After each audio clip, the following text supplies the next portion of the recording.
mira, ven, ¿quieres ver? ¡Ey, están tirando! ¡Mete a los niños, mete a los niños! Nemesio Ceguera Cervantes, el Mencho, por fin se le puso fin a un imperio criminal y se desató el caos en el país, principalmente en Michoacán. Incendios, aeronaves calcinadas y un saldo de muertos que asciende a 1000 reflejan la barbarie y el descontrol que comienzan a apoderarse de todos los rincones del país azteca. El operativo comenzó desde muy temprano, en la madrugada del domingo, con apoyo y colaboración internacional. En una zona rural de la localidad de Dapalpa fue ubicado el capo más temido de las últimas décadas, y fue en ese lugar donde fue reducido, detonando una ola de violencia que afectó tanto a la población civil como a las fuerzas estatales. Hoy, en esta entrega, te hablaremos desde el encierro y la incertidumbre, porque afuera todo es un caos. Miembros del CJNG intentan vengar la muerte de su líder. Aquí te contaremos cómo fue el operativo certero, que marcó un antes y un después. Bienvenidos a un nuevo video. Si te entretiene este tipo de contenido, no olvides suscribirte, no tiene ningún costo. Transcurría la mañana cuando los miembros de la comunidad fueron sorprendidos por el estruendo de las ráfagas y el sobrevuelo de helicópteros artillados que sacudían los techos de las casas. Una célula del temido cártel era el objetivo, y desde el primer contacto respondieron al ataque, aunque pronto se percataron de que los militares los superaban en número. Los halcones no alcanzaron a informar que estaban rodeados, solo se escuchaban comunicaciones interceptadas en las que se advertía que era necesario evacuar al objetivo, pues el cerco se cerraba rápidamente. La astucia de las fuerzas del orden, con el apoyo y colaboración internacional, permitió anticiparse a los movimientos de los criminales. En cuestión de minutos, todas las rutas de escape fueron bloqueadas. La sospecha sobre la presencia del objetivo era casi una certeza. En el lugar se encontraba el temido Señor de los Gallos. Fue así como se rompió la última línea del anillo de seguridad del capo, y las fuerzas federales se encontraron frente a frente con el objetivo. Era resguardado por un grupo de hombres armados y abrió fuego con el fusil que portaba. En el intercambio con armas de alto poder, logró impactar a 3 oficiales. Sin embargo, la respuesta fue contundente. Sus escoltas fueron abatidos y el objetivo recibió 4 impactos de bala en el abdomen, en el hombro y en el pecho. Se resistió a la captura y quedó reducido en el suelo. De inmediato fue trasladado a un centro médico. Era prioritario llevarlo con vida. No obstante, debido a la gravedad de las heridas, el Mencho fue reportado muerto.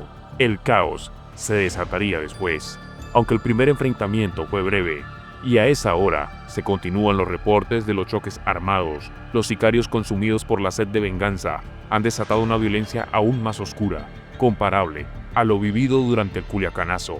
La caravana con el cuerpo del Mencho arribó a la Ciudad de México durante la tarde, fuertemente custodiada por fuerzas del orden, como evidencia del golpe más significativo a las estructuras del narcotráfico en México, dejando al CJNG sin su líder supremo, una figura que para muchos de sus sicarios parecía intocable. En las últimas horas se han evidenciado fuertes movimientos de tropas de la Marina, cerrando el cerco desde Lázaro Cárdenas hasta el corazón de Aguililla. Además, se reportan enfrentamientos en caminos de terracería y zonas montañosas, donde se identificaron células del temido cártel Jalisco Nueva Generación.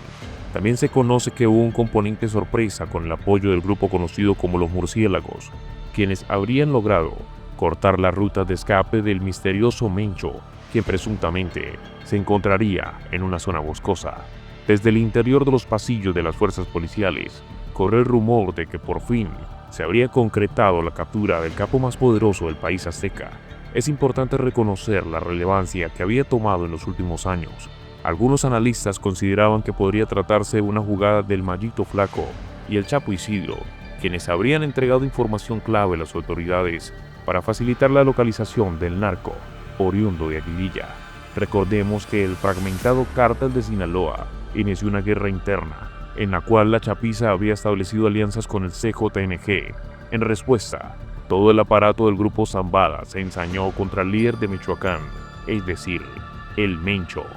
Durante más de una década, una de las confrontaciones más persistentes dentro del panorama del crimen organizado en México ha sido la que involucra al liderazgo del cártel Jalisco Nueva Generación y a distintas facciones del cártel de Sinaloa, particularmente la conocida como la Malliza.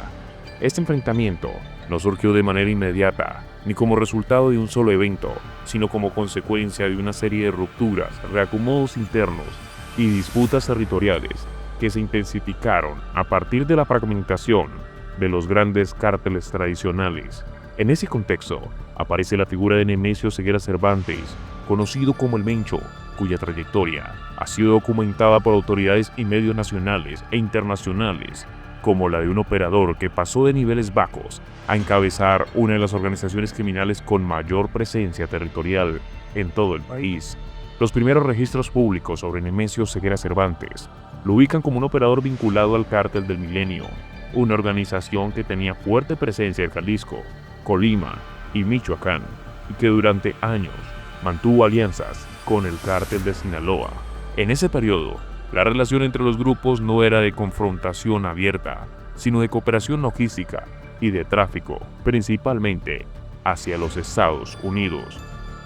La caída del líder del Cártel del Milenio y su posterior fragmentación generaron un vacío de poder que dio paso al surgimiento de nuevas estructuras, entre ellas el Cártel Jalisco Nueva Generación, que con el tiempo se consolidó como una organización independiente y expansiva. La ruptura definitiva con el Cártel de Sinaloa se dio de manera gradual. De acuerdo con reportes periodísticos, uno de los puntos de quiebre fue la disputa por el control de rutas estratégicas en el Pacífico y el centro del país, mientras el Cártel de Sinaloa mantenía una estructura más federada, con distintas facciones, operando de forma relativamente autónoma.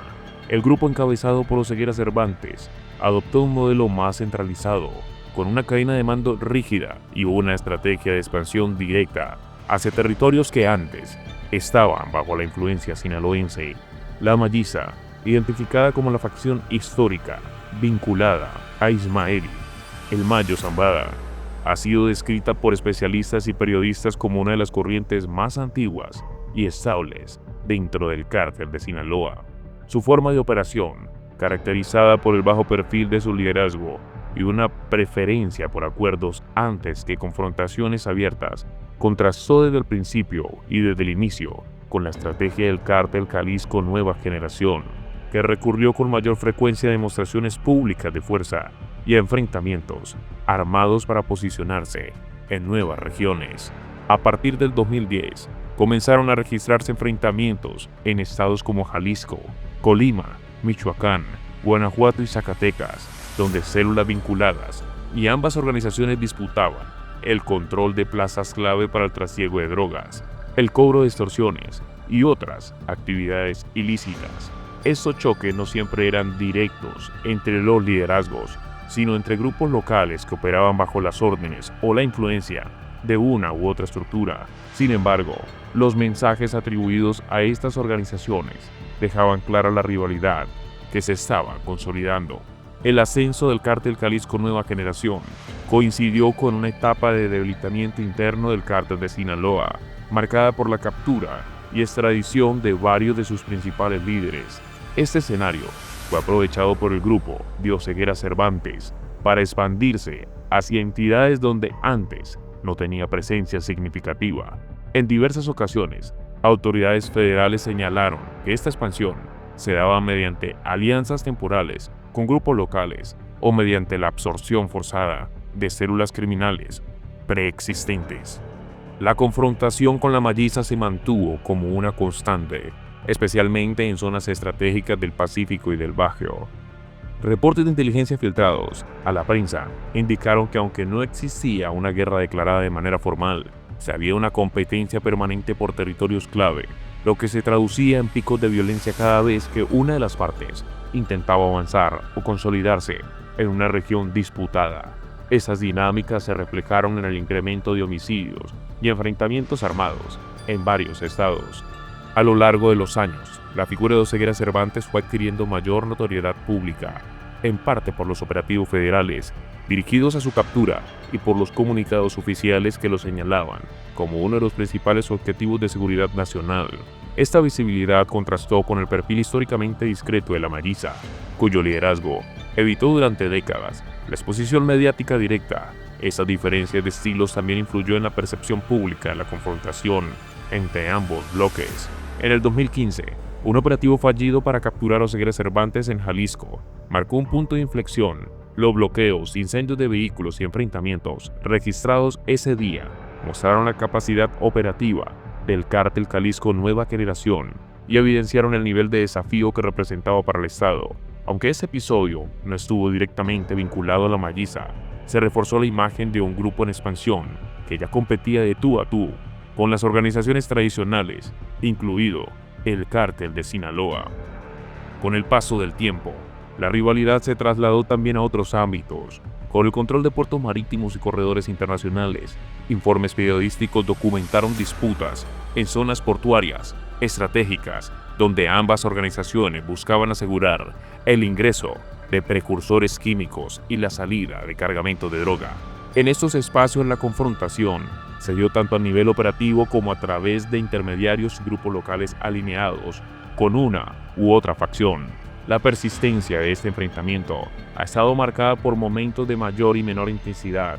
En algunos periodos, la violencia abierta disminuyó, dando paso a una coexistencia tensa, mientras que en otros se registraron repuntes significativos asociados a capturas y traiciones internas o reacomodos de poder.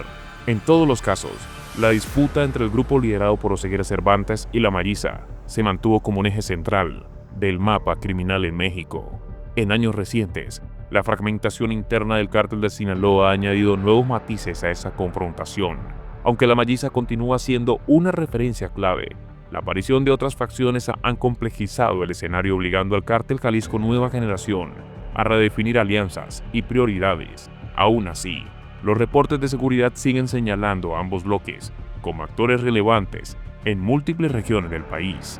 Desde una perspectiva estrictamente informativa, lo que se observa es que la confrontación prolongada alimentada por disputas territoriales, cambios en los liderazgos y la presión constante de las autoridades no se trata de un conflicto lineal ni de una guerra continua, sino de una serie de episodios interconectados que han moldeado el panorama del crimen organizado en México durante los últimos años. La figura de Nemesio Oseguera Cervantes y la permanencia de la Malliza dentro del Cártel de Sinaloa son elementos centrales para entender esta dinámica, tal como ha sido documentado por la prensa y por informes oficiales.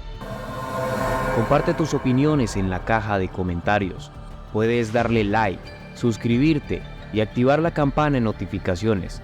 Así no te perderás de los próximos videos. Nos vemos en el siguiente.